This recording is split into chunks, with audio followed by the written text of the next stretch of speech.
This episode is sponsored by the Embodied Healing Somatic Buzzword White-Robed, Mostly White People Committee for Life and Death Coaching. They want to assure you that everyone else's way is wrong and that you should be your own teacher. But in order to do that, you need to buy their online course for $3,333. How do you know when it's time to give up? How much pain is too much? How many off days should you endure until you say, you know what? I think I'm at the wrong party. A few days ago, I took my son to a Waldorf Halloween experience. I attended Waldorf schools as a child, and so this was a potent trip down memory lane.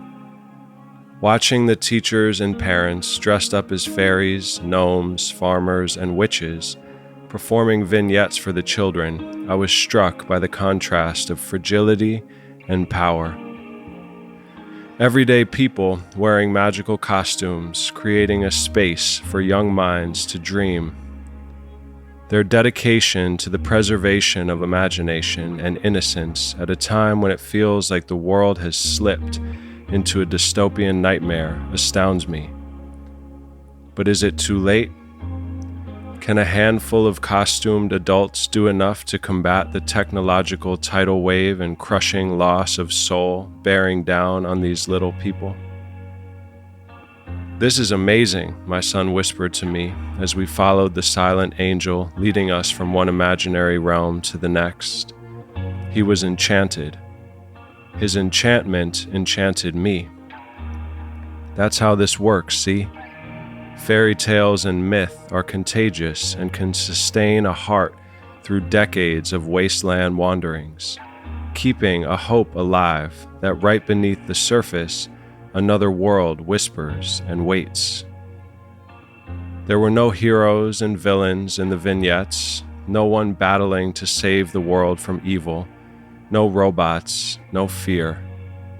Instead, Mother Nature helped a mouse find a home in a pumpkin as winter approached.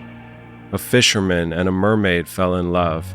Father Twilight performed his moonrise ritual. Witches brewed a sweet dream potion that they served to the children. Instead of candy, the little ones were given small treasures. Sunflower seeds to plant from a farmer, a sparkling rock from a troop of mining gnomes, seashells from the mermaid, a dewdrop from a musical spider. As my son sat in the front with the other children, he would look back at me every so often to make sure I was there. When did I become the one being looked back at for reassurance and love?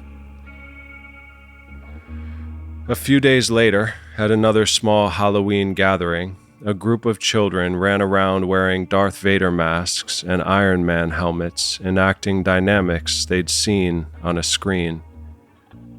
There are no screens at Waldorf. Everything is handmade and hand-drawn. Wood, wax, felt, and paper. Human voices, simple songs. In an attempt to integrate himself into the children's Hollywood games, my son put on the Iron Man mask and followed them around. I don't think he was able to hear or see well in that clunky plastic helmet, and so he walked slowly, with his arms out like a blind man minus a cane. The other children were running around him, yelling and hitting one another, playing good guy, bad guy roles. My son was doing his best to keep up, but when they asked him questions, the headgear made it hard for him to comprehend what they were saying. Suddenly, one of them grabbed him and tried to wrestle him to the ground. My son stayed strong and fought back. Another one jumped in, this one taller and stronger.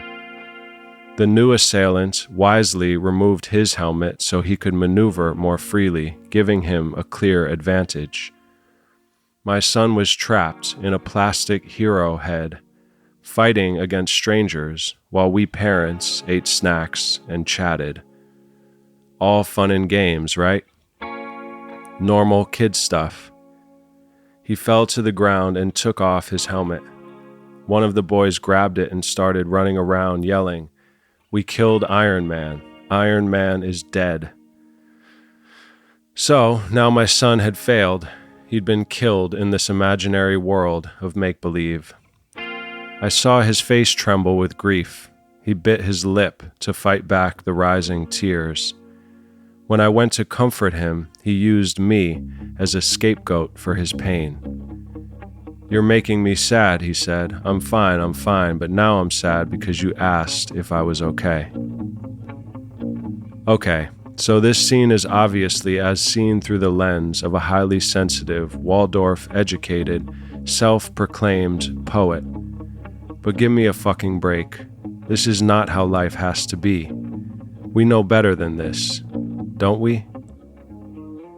Today, as I struggle to find words to express my storm of contrasting emotions and thoughts, I think of those teachers and parents playing dress-up at the Waldorf school. Like a small tribe refusing to submit against an all-powerful army of machines, they give me courage as I play dress-up and try to enchant my inner and outer child again. When I was 24, the tension between magic and the real world reached a peak. I had a manic episode and slipped into another realm. Fairy tale visions eclipsed the New York streets, and I witnessed an underbelly of seething archetypal power. I saw people with two different colored eyes that I knew were from another realm. I met a crack-smoking witch doctor in a wheelchair who taught me his spells. I prayed with Muslims on the street corner. I drank a bottle of whiskey with a Crip named Not Inman, who after drinking the whiskey vomited blood and said it was due to the swirling magic around me. My roommate's dreams were affected. A puppy refused to leave my side. I painted one shoe with skeleton toes and saw that we are in a purgatory and that most people don't acknowledge this other side of life. At the height of my journey, the sky spirits and the earth spirits chose my mind as a battlefield for their ancient war. They asked me to choose a side. With tears streaming down my face, I refused. "We have to coexist," I whispered, collapsing to the floor. Shortly after that, I threw my phone out of a 3-story apartment building and was brought to a mental hospital.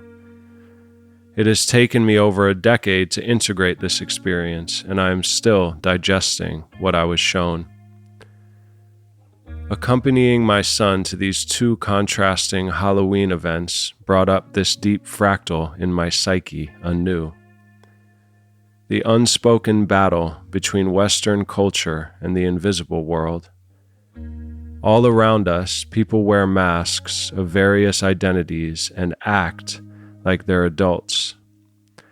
I put on the artist helmet and was wrestled to the ground. When the mask was ripped off of my head, I heard voices screaming, "We killed the artist is dead." And they're right, he is. The boy that gets up maskless from the ground is crestfallen, trying not to cry. Today, he decides to just lay there in the grass, not rising again like Sisyphus to push the boulder of paradox up the hill like he always does. Today, these words are his tears. Perhaps tomorrow he'll dress up like a pirate and dig for treasure with his son. Who knows? If they believe hard enough, maybe they'll discover fairy gold. Perhaps it's time for me to grow up, to put on a career mask and act the part. I live in a capitalistic society, and Waldorf magic isn't helping me to make a living yet. The pressure feels unbearable. What do I tell my son? What do I tell myself? I have no idea, but those Waldorf parents give me hope. And now a word from my brother, our brother, the eternal Taylor Cox. What up, T?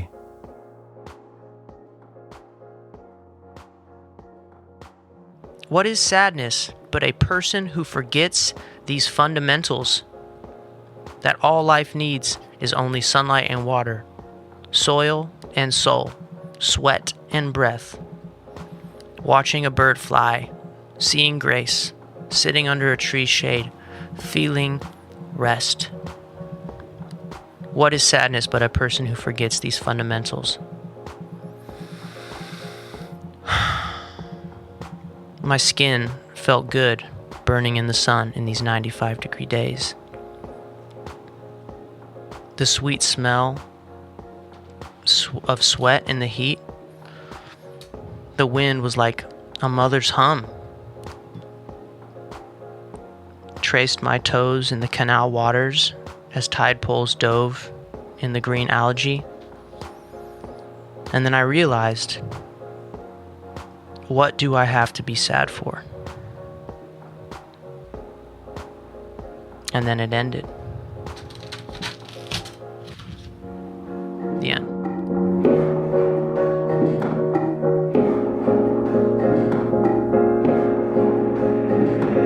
Babe, this pain ain't eloquent. They threw my dreams in a cage. Asylum songs I howl. The only constants change. Get this skin off my skeleton. I'm so tired of this brain. I take aim to shoot them all, but it backfired and I'm back here looking helpless in my astronaut gear, holding on to nothing, just some child's dream. I'm no pioneer. Where are you, you cruel joke? I trusted you and you broke my heart. It's not in the money, not in a woman, not in an idea. Where are you? You keep calling. It's not in the money, not in a woman, not in an idea. Where are you? You keep calling.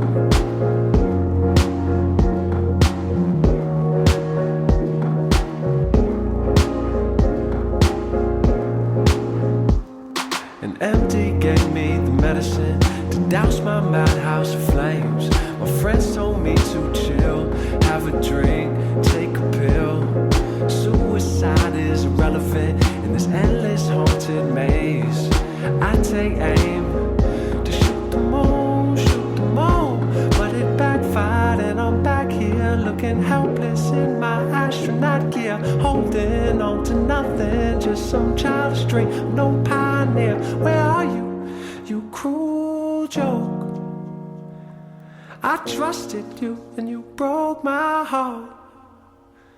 It's not in the mind.